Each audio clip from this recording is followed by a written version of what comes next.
Media మిత్రులందరికీ కూడా నమస్కారం. ఈరోజు పిఠాపురం నియోజకవర్గంలో టౌన్ పోలీస్ స్టేషన్లో నేను ఉండడం జరిగింది.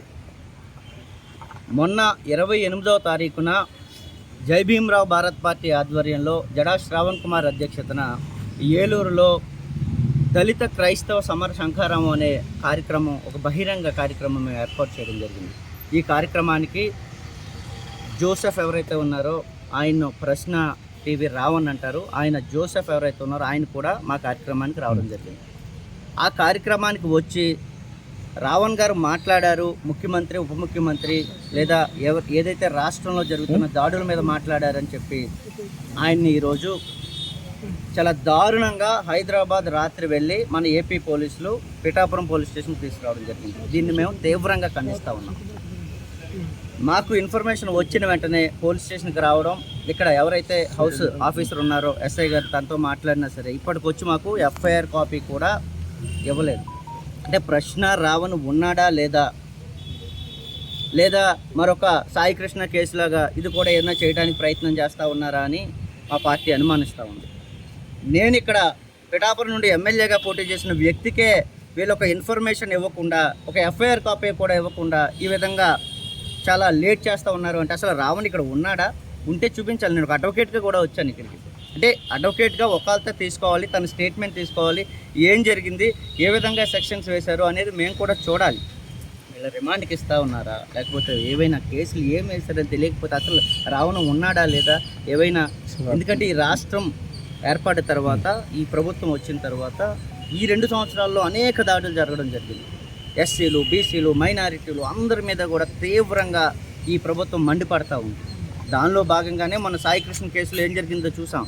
కొట్టి చంపేసి ఎక్కడో పడేసి ఆయన కాల్చి బూడిది కూడా లేకుండా చేశారు. మరి రావణ్ బ్రతికే ఉన్నాడా? మా పార్టీ డిమాండ్ చేస్తూ ఉంది. రావణ్ని నేను ఇప్పుడు వెంటనే చూసి తీరాలి.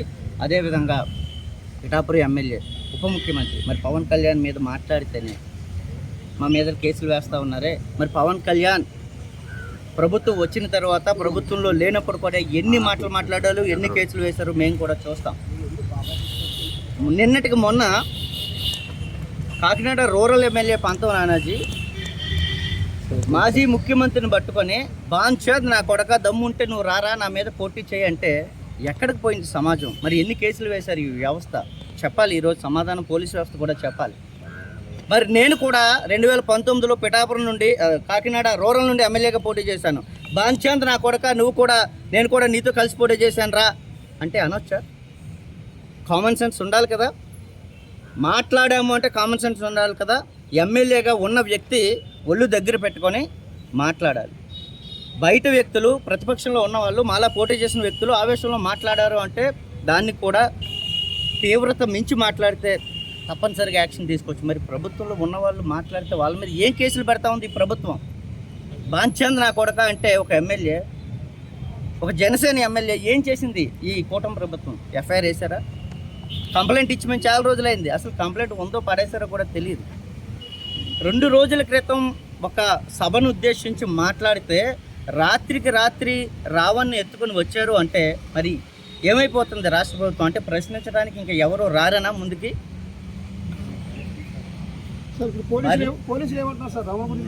రావణ్ కోసం నేను అడిగాను, సిఏ గారికి 4-5 సార్లు ఫోన్ చేశాను, లిఫ్ట్ చేయలేదు. పోలీస్ స్టేషన్కి వచ్చాను, రావణ్ని చూపించండి, రావణ్తో మాట్లాడాలి. మేము సభ ఏర్పాటు చేస్తే రావణ్ ఇక్కడికి రావడం జరిగింది. సో రావణ్ అక్కడ మాట్లాడాడు, ఆ బాధ్యత మా మీద కూడా ఉంది కాబట్టి నేను రావణ్ కలవడానికి వచ్చాను. ఇప్పుడు వచ్చి రావణ్ ఉన్నాడా లేదా, చంపేశాడా, లేకపోతే ఇక్కడే ఉన్నారా, మాట్లాడించకపోతే ఎట్లా? నేను ఒక అడ్వకేట్గా కూడా వచ్చాను ఇక్కడికి. అడ్వకేట్గా ఒకళ్ళతో తీసుకోవాల్సిన రైట్ నాకు ఉంది.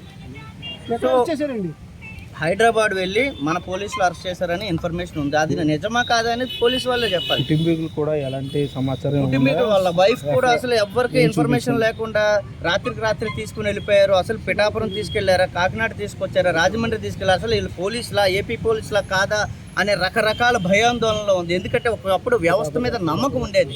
ఎప్పుడైతే సాయి కృష్ణ కేసు జరిగిందో అప్పటి నుండి వ్యవస్థల మీద నమ్మకం సన్నగిల్లుతూ ఉంది. కాబట్టి ఇప్పటికైనా సరే పోలీసులు వెంటనే మాకు ఎఫ్ఐఆర్ కాపీ ఇవ్వాలి. అదేవిధంగా రావణ్తో మాకు వెంటనే మమ్మల్ని కల్పించడానికి వాళ్ళు కూడా అవకాశం ఇస్తారని ఈ సందర్భంగా తెలియజేస్తూ, శ్రవణ్ కుమార్ కూడా కొద్దిసేపట్లో పిఠాపురం వస్తూ ఉన్నారు. శ్రవణ్ కుమార్ గారు కూడా మీ అందరితో కూడా మాట్లాడతారు. రాష్ట్రంలో జరుగుతున్న అన్యాయాల మీద, దాడుల మీద నిరంతరం మా గళం ఎప్పుడు కూడా వినిపిస్తూనే ఉంటాం. శ్రవణ్ కుమార్ గారు వచ్చిన తర్వాత ఇది కోర్టులో వేస్తారా లేదా, అసలు రావణనే ఉన్నాడా లేదా ఏంటనే మాకున్న ఇన్ఫర్మేషన్ కూడా మేము తన ద్వారా మీకు తెలియజేస్తాం.